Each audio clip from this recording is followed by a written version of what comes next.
Tuan-tuan, puan-puan yang dirahmati Allah sekalian. Ayat yang saya bacakan tadi adalah kepentingan untuk mana-mana pemimpin yang dilantik untuk kita adil kepada semua. Bila kita melihat keadaan sekarang, tuan-puan sekalian, apakah adil kerajaan sekarang kepada rakyat? Kita kena jawab dengan keadaan sekarang. Kalau dahulunya, sewaktu mereka menjadi pembangkang, mereka melakukan serangan daripada satu hari ke satu hari, daripada masa ke semasa. Mereka mengatakan dan mendabik dada sekiranya baton pemerintahan kerajaan Malaysia ini diberikan kepada mereka, mereka akan buat lebih baik daripada apa yang dibuat oleh kerajaan Perikatan Nasional khususnya sebelum ini. Tetapi apa yang berlaku, tuan-tuan sekalian?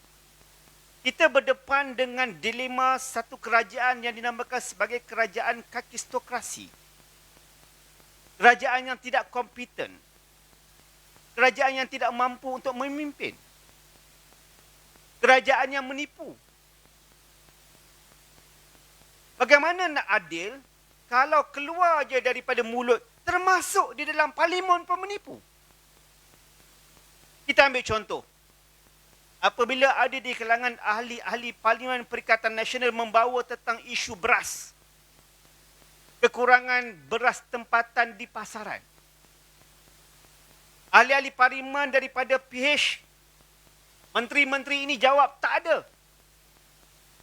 Maklum kepada kami mana tempat ada masalah beras. Tetapi apabila mereka berceramah di pelangai baru-baru ini, mereka mengakui ada masalah sebenarnya pada beras tempatan. Ada mereka-mereka yang tidak bertanggungjawab menyimpan beras. Dan pelbagai lagi isu-isu yang berkait dengan isu beras. Sehingga kan ada menteri yang menjual beras. Dah tak ada kerja dah. Ini menunjukkan bahawasanya tuan-puan sekalian, apa yang kita bawa sebagai ahli parlimen pembangkang, yang kita janjikan sebagai pembangkang yang konstruktif, pembangkang yang menjadi ejen check and balance kepada kerajaan, kami telah laksanakan tugas kami, amanah kami dan kepercayaan yang diberikan oleh tuan-puan dengan baik. Tetapi kerajaan ini tidak akan berjaya walaupun mempunyai pasukan pembangkang yang kuat kalau pemerintahnya penipu, kalau pemerintahnya adalah zalim. Tidak adil. Mereka menjanjikan di dalam manifesto mereka bahawasanya apabila mereka memerintah akan diberikan keadilan kepada semua. Namun, tidak diberikan peruntukan kepada ahli parlimen daripada pembangkang.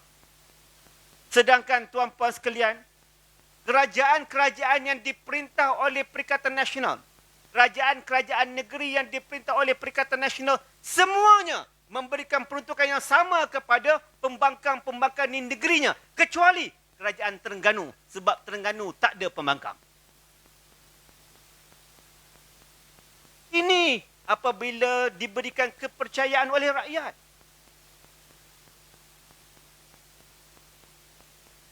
Bagaimana? Sebelum pilihan raya berjanji tidak akan ada kerjasama di antara UMNO dan juga DAP, UMNO dan juga Anwar. Dijadikan modal pilihan raya pada PRU ke-15. Namun apa yang berlaku? Berlakunya kerjasama membentuk satu kerajaan yang sehingga kini kerajaan yang tidak stabil. Sehingga mahukan kepada kami untuk membuat perjanjian dengan mereka sekiranya kamu mahukan peruntukan kepada ahli parlimen pembangkang. Tuan-puan sekalian, memang kami di peringkat pembangkang akan berusaha. Selain daripada menjadi pembangkang yang efektif, kita akan berusaha untuk menjadi pemerintah Malaysia insya-Allah. Begitu juga dengan keadaan di Pahang.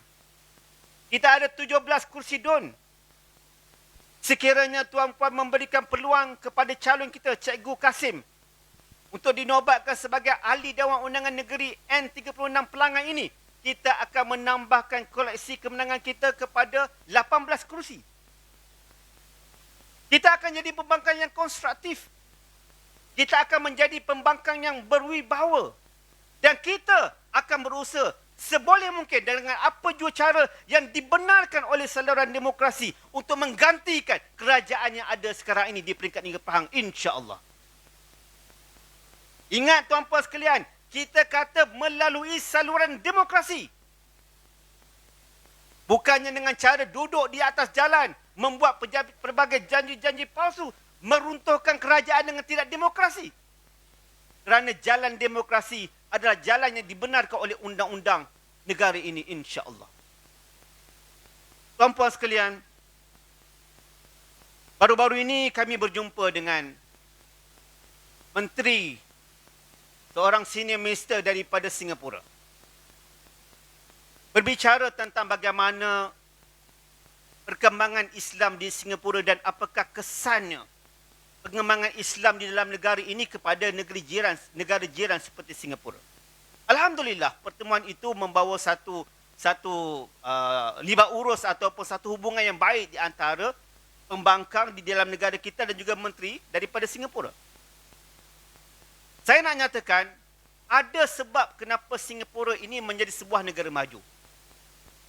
Di antaranya ialah mereka ini, kerajaan Singapura ini mengambil pendekatan untuk menjadikan negaranya adalah negara yang bebas rasuah.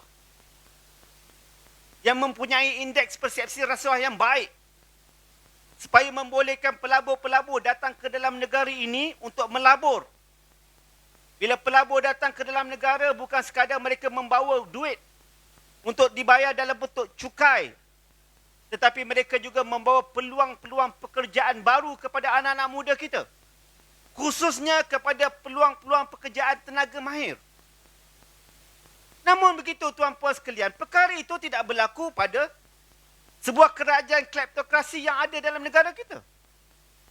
Apabila menteri sebuah kementerian yang dikaitkan dengan rasuah ratusan juta dibenarkan, diteruskan untuk menjadi menteri, dikala menteri Singapura, menteri pengangkutan yang dikaitkan dengan rasuah dicutikan, tetapi menteri di Malaysia ini terus bekerja seperti biasa, menyebabkan berlakunya kesukaran untuk dilakukan kesiasatan dan sebagainya. Ini yang saya katakan tidak adil. Dalam Islam kata adil ini meletakkan sesuatu di tempatnya. Kalaulah departmen kamu, kementerian kamu dikaitkan dengan rasuah, sepatutnya sebagai mengambil tanggungjawab, kamu bercuti untuk membolehkan siasatan dilakukan dengan telus. Tetapi itu tidak berlaku dalam negara ini. Perdana Menteri yang dahulunya reform, berjuang daripada 98, berjuang untuk membentras rasuah, salah guna kuasa, membenarkan menteri ini untuk terus bekerja. Maknanya apa yang diperjuangkan daripada 98 sehingga kini adalah perkara yang bersifat tipu semata-mata, tuan-puan sekalian. Bohong sahaja. Baik itu tuan-puan sekalian, mana mungkin negara kita ini akan diberkati kalau pemimpin-pemimpinnya menipu? Kalau pemimpin-pemimpinnya tidak adil. Saya mendengar ucapan daripada Perdana Menteri kita baru-baru ini. Suatu berkempen. Dia marah, dia kata negeri-negeri ini minta duit kepada kerajaan pusat untuk bayar gaji. Itu bukan duit bapa kamu. Itu adalah duit daripada taxpayers money, tuan-puan sekalian. Saya ulang, itu bukan duit bapa kamu. Saya berani cakap, dia cakap dan ceramah dia bangang macam-macam. Saya kata bukan kepala bapa dia. Ini duit orang yang bayar cukai. Apa punya barang Perdana Menteri macam ni? Saya cadangkanlah kerajaan sekarang ni, demo ni pakar menjadi pembangkang. Tuan-tuan sekalian, kita jadikan mereka pembangkang. Betul atau tidak? Boleh atau tidak? Biar kita je lah jadi kerajaan. Betul atau tidak? Sebab itulah tuan-puan sekalian, apa yang berlaku baru-baru ini di Johor. Ada orang kata Perikatan Nasional kalah. Baru-baru ini pula berlaku pada PRN. Dia kata sebenarnya 3 sama. Kita menang 3 negeri, awak menang 3 negeri, sama. Tuan-puan sekalian, ini cakap orang loser. Orang yang ada denial syndrome. Ini orang panggil menteri-menteri yang tak cerdik. Kalau dah kalah, mengaku je lah kalah. Menteri koyak. Tuan-tuan sekalian, atas kertas berlakunya pertambahan undi yang mendadak kepada Perikatan Nasional. Maknanya, rakan-rakan kita di selatan juga telah membuat keputusan untuk berubah kepada Perikatan Nasional. Rakan-rakan khususnya daripada orang Melayu. Sebab itulah tuan-tuan sekalian, kami merayu kepada semua pengundi di Pelangai. Yang rata-ratanya, majoritinya adalah orang Melayu. Marilah sama-sama kita dengan gelombang ini. Gelombang penyatuan Melayu, orang Melayu Islam yang mahukan negara ini takbir dengan adil dan sama.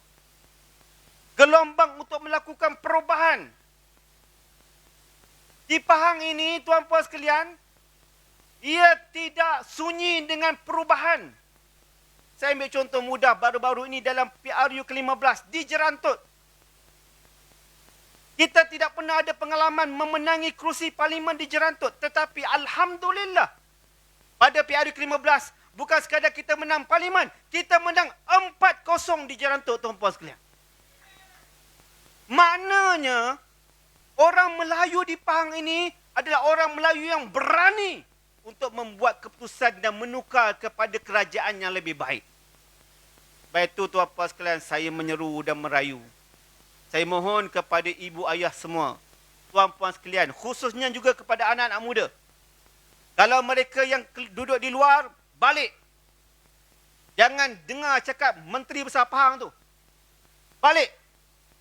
Bila kita balik, kita bawa ibu ayah kita untuk mengundi pada 7 hari bulan nanti. Dan kita akan mengundi perikatan. Dan saya mohon kepada semua, kita teruskan munajat kita dalam usaha kita di pagi hari, di petang hari, di malam hari untuk kita mencari pengundi-pengundi ini untuk mengundi kita.